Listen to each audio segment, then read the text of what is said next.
जब आपके पास आबादी भी है, समझ भी है, बुद्धि भी है, तो फिर हम क्यों पीछे रह जाते हैं? राजनीतिक पार्टियां एक तरफ कर दीजिए आप कुछ समय के लिए, आप वोटिंग के दिन जहां वोट देना है दीजिए, लेकिन मुद्दों पे एक दबाव बनाने की राजनीति तो मैं समझता हूं अवश्य होनी चाहिए, भले ही आप चाहे किसी राजनीतिक पार्टी के समर्थक हो, चाहे किसी भी पार्टी के। हमें बात करनी चाहिए कि जो मंडल कमीशन की बाकी सिफारिशें हैं उनको लागू करने की बात होनी चाहिए। अभी हम उसी 27% या जो 21% रहा है हमारा रिजर्वेशन का पार्ट, हम उसे ही पूरा नहीं कर पाए अभी तक। तो मंडल कमीशन लागू होने के बाद हम रिजर्वेशन इन लेजिस्लेशन की बात कर रहे हैं, अच्छी बात है, क्योंकि 1957 में काका कालेलकर कमीशन बना, तब से लेके जाके 1990 में मंडल कमीशन लागू हुआ। आज ये अच्छी शुरुआत है कि हम need for OBC reservation in legislature की बात कर रहे हैं। तो अगर हम सब एक रहे, संघर्ष करेंगे, तो ये दिन भी हमें देखने को अवश्य मिलेगा। OBC for them now has become only भाषण कंटेंट। ओबीसी ओनली भाषण content for Modi ji and the team. अब प्रचार में ओबीसी, पोस्टर में OBC, self claimed and self certified prime minister is OBC, but where else you find the OBC? भाषणों में OBC की मौजूदगी बढ़ा दी गई है, लेकिन उनके हक और अधिकार के पटल पे वो दोगुनी घटा दी गई है। तो आरक्षित कोटे की 27% है, उसमें भी हमारा 7% अभी भी खाली है। 9 लाख नौकरियां ओबीसी की अभी भी खाली है। अगर हम बात करें न्यायालयों की, विश्वविद्यालयों की, सचिवालयों की, या कॉरपोरेट की, या मीडिया की, तो कहीं है ही नहीं। ओबीसी शासक वर्ग सामाजिक न्याय की बातें करते हैं, किस लिए करते हैं? वो अपने विशेषाधिकारों की रक्षा के लिए करते हैं, न कि वो इन वंचित वर्गों के उत्थान के प्रति चिंतित है या प्रयत्नशील है।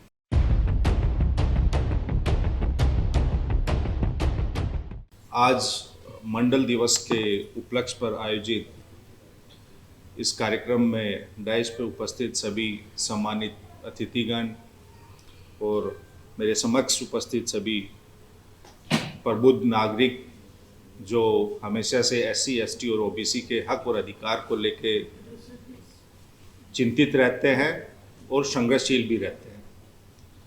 तो आज के इस अवसर पर सर्वप्रथम मैं इस देश में मंडल आयोग की सिफारिशों को लागू करने वाले पूर्व प्रधानमंत्री श्रद्धेय श्री विश्वनाथ प्रताप सिंह और मंडल आयोग के अध्यक्ष श्री बीपी मंडल जी को स्मरण करते हुए अपनी श्रद्धांजलि अर्पित करता हूं। साथियों, चूंकि हम सभी जो यहाँ उपस्थित हैं इन सब मुद्दों को लेके अपनी बातें रखते रहते हैं, एक दूसरे के विचारों का आदान प्रदान करते रहते हैं। तो जहाँ तक आंकड़ों की बात है, एससी, एसटी, ओबीसी के रिप्रेजेंटेशन के, चाहे पॉलिटिकल रिप्रेजेंटेशन हो, चाहे वो हमारा एडमिनिस्ट्रेशन में रिप्रेजेंटेशन हो, उनके बारे में हम सब अवगत हैं। और उसी चिंतन का और मंथन का परिणाम है कि बीते वर्षों में कुछ हमारी भागीदारी बढ़ी भी है, लेकिन पिछले 1 दशक से उसमें कुछ स्टैग्नेंसी भी आई है। वो क्यों आई है उसकी वजह हम सब जानते हैं। और मैं संदीप जी को भी बधाई देना चाहूँगा कि जो ने रिजर्वेशन इन लेजिस्लेशन की बात कर रहे हैं, लेकिन उससे पहले तो मंडल कमीशन लागू होने के 36 साल बाद भी, 35-36 साल बाद भी आज 60% आबादी का केवल 20% रिप्रेजेंटेशन है। मतलब जो आरक्षित कोटे की 27% है, उसमें भी हमारा 7% अभी भी खाली है। 9 लाख नौकरियां ओबीसी की अभी भी खाली है। अगर हम बात करें न्यायालयों की, विश्वविद्यालयों की, सचिवालयों की, या कॉरपोरेट की, या मीडिया की, तो कहीं है ही नहीं। और ये सवाल हम लगातार सदन के अंदर भी और सड़क पर भी उठा रहे हैं। बीते 12-13 साल में हुआ क्या है कि जो सामाजिक न्याय की भाषा है वो बदल गई है। और बदली किसने है? सामाजिक अन्याय करने वालों ने ही उस सामाजिक न्याय की भाषा को बदल दिया। जो शोषक थे अब शोषक के भी और शोषित के भी, शासित की भी और शासक की भी एक ही भाषा उन्होंने कर दी। अब ओबीसी शासक वर्ग सामाजिक न्याय की बातें करते हैं, किस लिए करते हैं? वो अपने विशेषाधिकारों की रक्षा के लिए करते हैं, न कि वो इन वंचित वर्गों के उत्थान के प्रति चिंतित है या प्रयत्नशील है। जो पिछड़े और हाशिए के पर रहने वाले जो लोग हैं वो अभी भी अपनी समान पहुंच, सम्मान और अवसरों की प्रतीक्षा कर रहे हैं। जैसे मैंने कहा कि उन्होंने they have change the language of social justice, how they have changed it very minutely and intellectually and intelligently, they have done it. OBC for them now has become only bhashan content. OBC, only bhashan content for Modi ji and the team. अब प्रचार में OBC, poster में OBC, self claimed and self certified prime minister is OBC, but where else you find the OBC? भाषणों में OBC की मौजूदगी बढ़ा दी गई है, लेकिन उनके हक और अधिकार के पटल पे वो दोगुनी घटा दी गई है। क्या हमको इसको लेके चिंतित हैं? आज जो मैंने कहा कि राजनीति क्या नहीं चल गई है, उन्होंने स्लोगन दे दिया है, सबका साथ, सबका विश्वास, सबका प्रयास। अब इस विश्वास में, इस प्रयास में, इस साथ में आप कहां हैं? और हमने उनकी बातों को मान भी लिया। अब आप समझिए कि जो मंडल कमीशन के अकॉर्डिंगली हम 52% थे, अब तो 60% हैं, चूंकि आबादी भी बढ़ी है। लेकिन क्या उस आबादी के साथ इंसाफ हो रहा है? मैंने तो संसद में भी कहा था कि इस देश का हर दूसरा व्यक्ति ओबीसी है। अगर 52% भी आप पकड़ ले तो हर दूसरा व्यक्ति ओबीसी है। लेकिन क्या आप अपनी यूनिवर्सिटी में, सेक्रेटेरिएट में, जुडिशरी में कहीं पाते हैं आप हर दूसरा व्यक्ति ओबीसी? नहीं पाते। ओबीसी आधे से ज्यादा है, फिर भी अपना हक नहीं पाता है। और हम अगर अपनी संयुक्त जो पॉपुलेशन उसकी बात करें, एससी, एसटी, ओबीसी, तो 85% है। उसके हम रिप्रेजेंटेशन की बात करें, चाहे वो पॉलिटिकल हो, लेजिस्लेटिव हो या ओवरऑल जिन भी क्षेत्रों में मैंने बात की वहां भी हो, तो हम कहीं नहीं है। क्यों नहीं है? हालांकि 1990 से लेकर अब तक की जो विगत 3 दशक की यात्रा रही है उसमें काफी कुछ प्राप्त किया है, लेकिन टॉप क्लास 1 में हम कहाँ हैं? मीडिया में हम कहाँ हैं?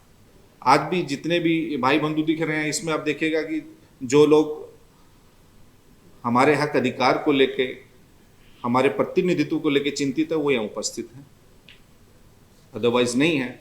और अगर कुछ हैं भी, वो इसलिए उपस्थित है कि कुछ चटपटा मिल जाएगा तो उसको हम ब्रेकिंग न्यूज चला देंगे, कोई किसी के खिलाफ कुछ बोल देगा तो हमारा ये मानना है कि जैसे प्रोफेसर रतनलाल जी ने बहुत अच्छी बात कही, ओबीसी का काचा एलिया साहब ने भी बात की कि हमें एससी एसटी के साथ खड़ा होना चाहिए, उनको भागीदारी भी देना चाहिए। लेकिन मुझे ये कहने में हिचक भी नहीं है कि पोस्ट मंडल कमीशन जो रीजनल पार्टीज बनी, उसमें ओबीसीज की भी बनी है और एससीज की भी बनी है। आज उन रीजनल पार्टीज में कौन किसके साथ खड़ा है? एससीज की भी बात करें तो उनकी एलजेपी है, जितेंद्र मांझी जी की पार्टी है, और भी पार्टी, ओबीसीज में अनुप्रिया पटेल जी की पार्टी है, या नीतीश कुमार जी की पार्टी है, या उपेंद्र कुशवाहा जी की पार्टी है। वो सब पार्टियां कहाँ हैं? और कितना मुखर होके हम उनको इन एससी एसटी और ओबीसी के मुद्दों पे सुनते हैं, सदन के अंदर या सदन के बाहर। मैं चूंकि राष्ट्रीय जनता दल का प्रतिनिधि हूं तो मैं बता सकता हूं, जब 13 पॉइंट रोस्टर का सिस्टम आया तो भी जंतर मंतर से लेके पटना में हमने हर संघर्ष में, आंदोलन में साथ दिया। हमारे शीर्ष नेता यहाँ भी जंतर मंतर पे आए, सदन के अंदर भी उस मामले को उठाया। चाहे आजकल जो एनएफएस नामक एक फिल्टर लगाया है, उसको भी बार बार स्वयं मैं 3 बार उठा चुका हूँ। सप्लीमेंट्री क्वेश्चन से लेके हर बार। लेकिन जैसे मैंने कहा कि ये दिखावटी नारों की सरकार है। चाहे रोहित वेमुला की जो इंस्टीट्यूशनल मर्डर हुआ, उसमें तेजस्वी यादव जी डिप्टी सीएम रहते हुए स्वयं सड़क पे उतरे, तो भारतीय जनता पार्टी ने बहुत हल्ला किया कि ये कॉन्स्टिट्यूशनल पोस्ट पे हैं और वो अपना अनऑथोराइज्ड इलाके में जाके धरना प्रदर्शन में और मार्च में शामिल हो रहे हैं। हमने उनका पोस्टर अपने पार्टी के बैनर में लगाया है और वो अभी भी है। हम कबीर साहब से लेके संत रविदास से लेके इवन रोहित वेमुला तक, ये हमारे प्रेरणा के स्रोत हैं, हमारे मार्गदर्शक हैं। अब चूंकि जैसे मैं पहले ही कह चुका हूं कि बैकलॉग का इश्यू हो, चाहे हमारे दूसरे प्रतिनिधित्व का सवाल हो, उन सब में तो हम सब अवगत हैं। अब बाकी तो हमें बात करनी चाहिए कि जो मंडल कमीशन की बाकी सिफारिशें हैं उनको लागू करने की बात होनी चाहिए। अभी हम उसी 27% या जो 21% रहा है हमारा रिजर्वेशन का पार्ट, हम उसे ही पूरा नहीं कर पाए अभी तक। तो मंडल कमीशन लागू होने के बाद हम रिजर्वेशन इन लेजिस्लेशन की बात कर रहे हैं, अच्छी बात है, क्योंकि 1957 में काका कालेलकर कमीशन बना, तब से लेके जाके 1990 में मंडल कमीशन लागू हुआ। आज ये अच्छी शुरुआत है कि हम need for OBC reservation in legislature की बात कर रहे हैं। तो अगर हम सब एक रहे, संघर्ष करेंगे, तो ये दिन भी हमें देखने को अवश्य मिलेगा। लेकिन उसके लिए हमें जागरूकता की जरूरत है। जब हम बात करते हैं तो प्राय ऐसा मेरा व्यक्तिगत अनुभव है, हो सकता है मैं गलत हूं, हम सब कुछ जिम्मा डाल देते हैं पॉलिटिकल पार्टीज पे, चाहे रीजनल पार्टी हो या कोई भी। जब अभी काचा साहब बात कर रहे थे अपर कास्ट की, तो उनके साथ राजनीतिक, सामाजिक और सांस्कृतिक पूंजी है, सोशल कैपिटल है, इंटेलेक्चुअल कैपिटल है। अब जैसा संदीप जी ने कहा कि पोस्ट 1990 हमारे पास वो इंटेलेक्चुअल कैपिटल भी बिल्डअप हो रही है, लोग हैं भी, लेकिन वो जो कल्चरल कैपिटल को हम नहीं कैपिटलाइज कर पाते, जो सोशल कैपिटल है हमारी, हम उसको नहीं कर पाते। और चूंकि एक ओबीसी पॉलिटिक्स का कैनवस थोड़ा ज्यादा बड़ा है, उसमें भी अलग अलग जो प्रमुख जातियां हैं, डोमिनेंट कास्ट, उनकी पार्टियां हो गई हैं, तो लोग वहां फिर मुद्दों से ज्यादा ये नहीं देखते कि कौन पार्टी किस ओबीसी के मुद्दे को लेकर संघर्ष कर रही है, फिर वो हम एक आइडेंटिटी पॉलिटिक्स में घुस जाते हैं। तो उसके लिए अब ओबीसी का कोई मुद्दा है, अगर मेरी पार्टी कास्ट सेंसस पे, रिजर्वेशन पे, एट्रोसिटीज पे और किसी भी प्रकार का कोई मुद्दा हो, उस पर बात नहीं कर रही हो, तो आप हमें शिकायत कर सकते हैं। लेकिन इन विसंगतियों को, जो कम प्रतिनिधित्व है, उसको दूर करने के लिए अगर हम संघर्ष कर रहे हैं, तो हमें सबका साथ भी अपेक्षित है। ये सही बात है, क्योंकि हमारे देश में हर समस्या का समाधान भी तो राजनीति है, होना तो वो वहीं से ही है। लेकिन उस संख्या में हम रहेंगे तब। अब संसद में भी जो पॉलिटिकल लैंडस्केपिंग चेंज हुई है, या संसद का भी पूरी जो बनावट चेंज हुई है, आप देख ही रहे हैं। अब जिस पार्टी के हम उनको 3 मिनट मिलता है हमें, अब 3 मिनट में टू द पॉइंट, जैसा अभी संदीप जी ने कहा कि जजों की संख्या बढ़ाने का विधेयक था, अमेंडमेंट, संशोधन विधेयक, उस पर हमने कॉलेजियम की और सारी बातें की। अब 3 मिनट में जितनी बातें रख पाते हैं, पहले जैसी पारदर्शिता भी नहीं रही, डेमोक्रेटिक प्रैक्टिसेस भी नहीं रही, चेयर से जो गाइडेंस आप देखते ही हैं, 3 मिनट में भी 2 मिनट होते ही घंटी पे घंटी बजनी शुरू हो जाती है। अब हम तो यही कहेंगे कि जैसे अब लेजिस्लेशन में ओबीसी पॉलिटिक्स, अब हम लोगों के बीच में जो दूरियां बढ़ाई हैं, चाहे जाति के नाम पे हो या क्षेत्र के नाम पे हो, अब उस मंच पे मैं ज्यादा उसकी गहराई में नहीं जाना चाहता, लेकिन आप सब वाकिफ हैं। हम अपने जो वंचित वर्ग हैं, उपासित और बहिष्कृत समुदाय रहे हैं, उनको मुद्दों पे कैसे साथ जोड़ें, वो मेन बात है। उसमें हमें आप जैसे लोगों का सहयोग अधिक चाहिए। और बार बार आप सब लोग से संवाद और विमर्श तो हम करते ही रहते हैं। आपने बात की, अब यूजीसी की अपनी रिपोर्ट के अनुसार 118% जो ओबीसी के स्टूडेंट्स हैं उन पे अत्याचार बढ़ा है, शैक्षणिक अत्याचार। हॉस्टल्स में उनके लिए रिजर्वेशन नहीं है, ये तो संदीप जी बता रहे थे, और हम अभी लेजिस्लेशन की भी बात कर रहे हैं। तो वो जो हॉस्टल में भी रिजर्वेशन नहीं है ओबीसी के लिए, तो वो कैसे प्राप्त होगा, उसके लिए हमने क्वेश्चंस भी उठाए हैं, पार्लियामेंट में भी उठाए हैं। अब वो जो बढ़ोतरी हुई है वो जो जाति आधारित उत्पीड़न और भेदभाव में, तो वो भी तो एक मसला है। और तो और छोड़िए, आप पिछले 10 साल में जैसे मैं कह रहा हूं जो आपका प्रशासनिक और शारीरिक शोषण हुआ है, अब बगल के आप राज्य में चले जाइए, ओबीसी समुदाय के लोगों के साथ जो उनका जबरन घर तोड़ा जा रहा है बिना किसी नोटिस के, जो प्रशासनिक कार्रवाई है, भेदभाव है, उसकी खबर किसी से छुपी नहीं हुई है। अब तो जो मंडल कमीशन से पहले का दौर था कि किसी को ले जाके आप घर को बुलडोज कर दो, उसके हक अधिकार को बुलडोज कर दो, वो भी विदाउट गिविंग एनी नोटिस। हमारे जब हक अधिकार की बात आती है तो न्यायिक हस्तक्षेप इतना रहता है छोटी छोटी चीज के लिए। आपको चाहे लोकल बॉडीज के इलेक्शन का मामला हो या एडमिशंस का मामला हो, एक कल्पना सृजित कर देते हैं वो लोग। तो ये सारे मसले हैं जिससे आप और हम सब वाकिफ हैं, और ये कोई हमारा सैद्धांतिक बहस तो है नहीं, उस पर तो we are on the same page. But मसला ये है कि हम ऐसी व्यवस्था में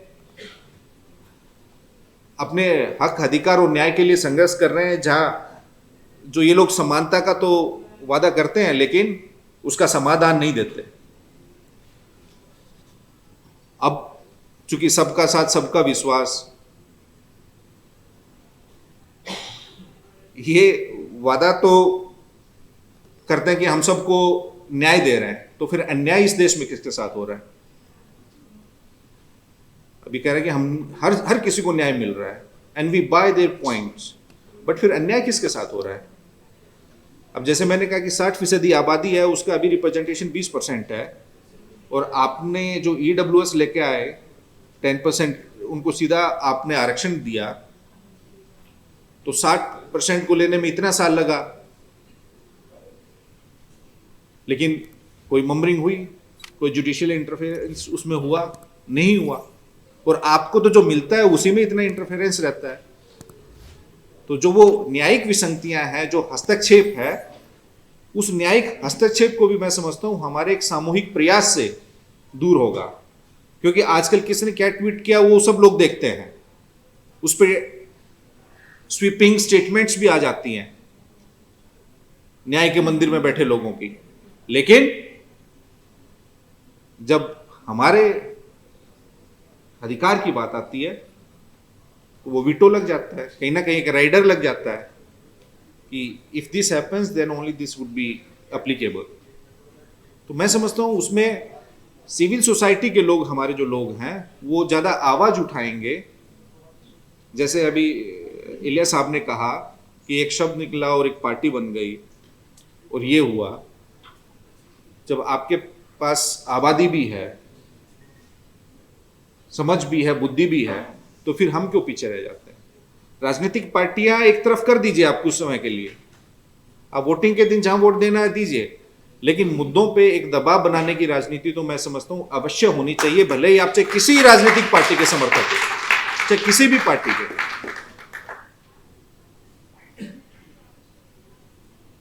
अब जैसे इलिया साहब ने ही कहा, चाहे यूजीसी का मामला आया हो या EWS का मामला आया हो या कोई और दूसरा मामला, वहां एकजुटता देखने को मिलती है, लेकिन आपके यहां नहीं। ठीक है, मैं एक रीजनल पार्टी से हूं, लगातार हमारी पार्टी के कैरेक्टर पे भी अटैक किया जाता है। हम दर्दमंद, जरूरतमंद की बात करें तो हम जातिवादी हो जाते हैं, और वो दर्दमंद को, जरूरतमंद को सताए तो वो राष्ट्रवादी हो जाते हैं, क्योंकि नैरेटिव घड़ने में वो माहिर हैं, उनके पास वो संसाधन है, वो मीडियम्स हैं, हमारे पास नहीं है। तो as a political party, as a representative of a political party, I just can say that we need your help. आप मुझे वोट मत दीजिए, लेकिन एक सोशल बैकअप जरूर दीजिए। जब अगर कोई किसी को जातिवादी बोलता है अकारण, जो कि एक सबके हक और अधिकार के लिए लड़ रहा है, अब हमारी पार्टी को एक जाति विशेष की पार्टी बता दिया जाता है। मंडल कमीशन में आदरणीय लालू प्रसाद यादव जी का क्या योगदान रहा वो किसी को बताने की जरूरत नहीं है। आदरणीय मंडल मसीहा शरद यादव जी, मुलायम सिंह जी का, नेताजी का क्या योगदान रहा ये कोई बताने की बात नहीं है, लेकिन जातिवादी हैं।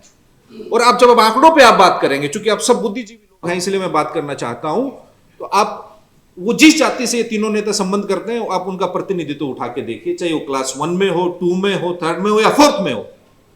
जो उस आरक्षण के सबसे अधिक लाभार्थी हैं वो उनको रिडिक्यूल करते हैं, उन मुद्दों के साथ नहीं रहते। तो ये हम सहूलियत के हिसाब से अपनी बयानबाजी नहीं बदल सकते।